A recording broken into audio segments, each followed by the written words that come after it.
मसीह के बबरकत नाम में आप सबकी सलामती हो। खुदा का शुक्र हो जिसने आज का नया दिन हमारी ज़िंदगियों में बख्श दिया। हम शायद उनसे तो अच्छे ना थे जो आज का दिन देख नहीं सके, लेकिन फिर भी खुदा ने हम पर रहम किया और आज का ये दिन हमारी ज़िंदगियों में बख्श दिया।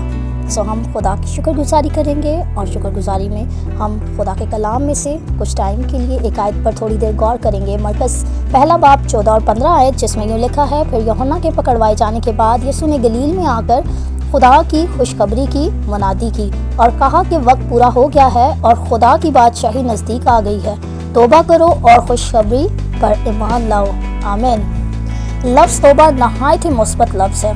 यूहन्ना बपतिस्मा देने वाले ने अपनी तालीम में तौबा को मरकज़ी हैसियत दी। यीशु ने भी तौबा की मुनादी की और अपने शागिर्दों को हुक्म दिया कि वो भी इसी तरह मुनादी करें। फरिश्ते ने पेशन गोई की थी कि मसीह अपने लोगों को उनके गुनाहों से नजात देगा। इस नजात के लिए तौबा की ज़रूरत होगी। तौबा के मायने हैं कि जिस सिमत में आप चल रहे हैं उधर से पूरा घूमकर मुखालिफ सिमत इख्तियार करना।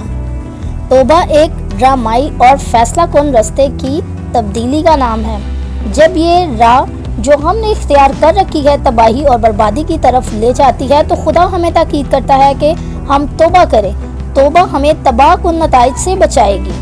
क्या ही अजीब और अनोखा कलाम है। कितना इत्मीनान मिलता है कि खालिक हमें इस कदर प्यार करता है और आने वाले खतरे से खबरदार करता है।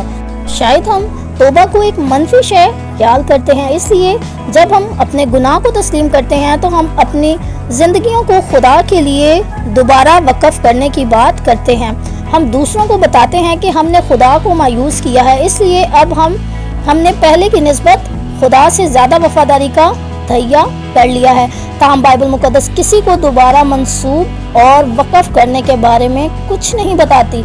ये सिर्फ तौबा की बात करती है। तौबा एक फैसला कुन तब्दीली की निशानदही करती है। अगर हम अपने गुनाहों को जारी रखते हैं तो हमने तौबा नहीं की है। तौबा करने में दिल और दिमाग की तब्दीली शामिल है, जिसमें हम खुदा के सामने अपने गुनाह की तशखीस करते हैं और फिर उसकी मर्ज़ी के मुताबिक अपनी ज़िंदगी गुजारने के लिए ख़ास कदम उठाते हैं। तब्दीली की ख्वाहिश ही तौबा करना नहीं, तौबा खुदा के कलाम को सुनकर उसके मुताबिक अमल करना है। साबित कदमी की बातें घड़ना ही तौबा का सबूत नहीं बल्कि ज़िंदगी की तब्दीली है।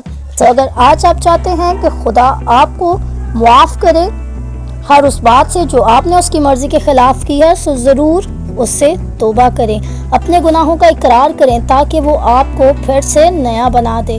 सो खुदा आज हमें इस बात को समझने की तौफीक बख्शे कि किस तरह से हमारी बहाली हो सकती है।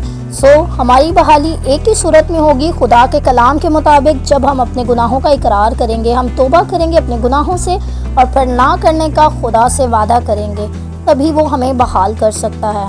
खुदा आज आप सबको रूहानी तौर पर बहाल करे और अपने जलाल के लिए इस्तेमाल करें और हम आज इस कलाम को अपनी ज़िंदगियों का हिस्सा बनाएं ताकि हम 100 गुना 60 गुना फल लाने वाले बन सकें। खुदा आज इस कलाम के वसीला से हम सबों को बहुत बरकत दे और अपने जलाल के लिए यूँ ही इस्तेमाल करता रहे। सो वीडियो को ज़रूर दूसरों के साथ शेयर करें ताकि दूसरे भी इस बात को समझ सकें, जान सकें और मसीह के पास आ सकें। आमीन।